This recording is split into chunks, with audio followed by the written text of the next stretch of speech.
एक रात मैं अपने मकान से थोड़ी दूर खुली जगह में बैठा था। पक्षियों की धीरे धीरे आवाज़ें चल रही थी, बिजलियाँ चमक रही थी और बारिश की हल्की हल्की बूंदें मेरे शरीर को भिगोए जा रही थी। मैं मोबाइल चला रहा था और मैंने मोबाइल में एक दुखद घटना देखी कि चीन के साथ युद्ध में हमारे देश के 20 जवान वीर गति को प्राप्त हुए। ऐसी दुखद घटना सुन के मेरे को नींद नहीं आ रही थी। मैंने एक दोस्त को कॉल लगाया जो अभी फौज में है और जम्मू कश्मीर में हमारी और हमारे देश की रक्षा कर रहा है। उसने कॉल उठाया, मैंने बोला जय हिंद भाई। उसने भी बोला जय हिंद भाई। मैंने बोला क्या कर रहा है? उसने जवाब दिया यार अभी ड्यूटी से आया था, खाना खाने के बाद बैठा था।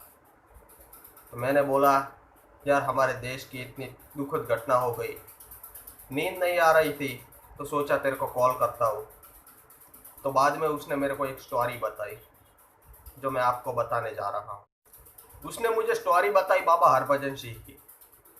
बाबा हरभजन सिंह जो हमारे देश के एक ऐसे जवान है जो देश के लिए बलिदान उन्होंने दे दिया, फिर भी आज भी हमारे देश की रक्षा कर रहे हैं।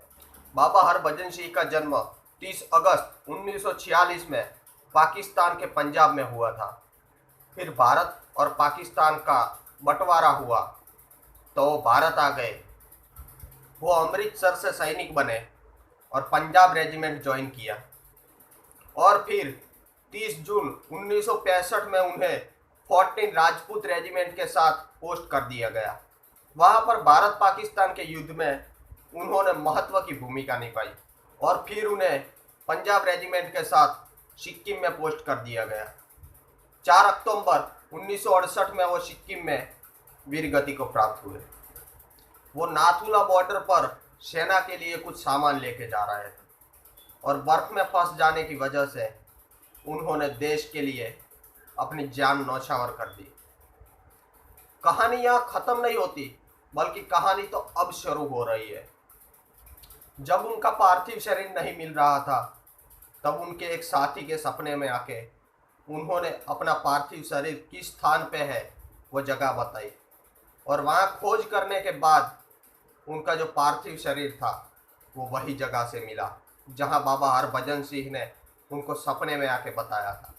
वो आज भी अपनी निष्ठा और ईमानदारी से अपने देश की रक्षा कर रहे हैं और भारत और चीन की जब मीटिंग होती है तब उनके लिए एक कुर्सी खाली ही रखी जाती है। उनके जो वर्दी है उन्हें आज भी प्रेस करके रखा जाता है और उनके ऑफिस में पानी की बिस्लरी बोतल जब सुबह में भर के रखते हैं तो शाम को देखते हैं तब वो बोतल से पानी खत्म हो जाता है और रात को उनके जो सोने के लिए बिस्तर है वो बिछाया जाता है। सुबह में जब देखते हैं तो कोई इंसान उसके ऊपर सो के उठा हो ऐसा लगता है।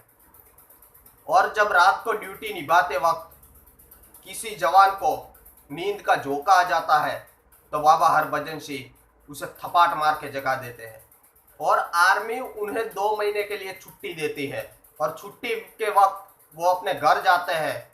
उस टाइम आर्मी उनके लिए टिकट बुक करवाती है ट्रेन में और साथ में 3 जवान के साथ उनका जो सामान है उनके घर तक छोड़ा जाता है। बाद में 2 महीने ख़त्म होने के बाद, छुट्टी ख़त्म होने के बाद वो फिर से ड्यूटी पे आते हैं। उस टाइम भी रिटर्न टिकट आर्मी करवाती है और फिर से 3 जवान वो सामान लेके आते हैं। और इतना ही नहीं, आर्मी हर एक सिपाही की तरह बाबा हरभजन सिंह की भी पोस्ट बढ़ाते हैं।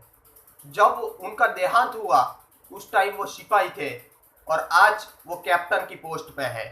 सिक्किम की नाथुला बॉर्डर पे उनका मंदिर बनाया गया है और फौज के जवान आज भी उनकी पूजा करते हैं और उनको संत का दर्जा दिया गया है और वो वीर पुरुष आज भी हमारे देश की रक्षा करता है।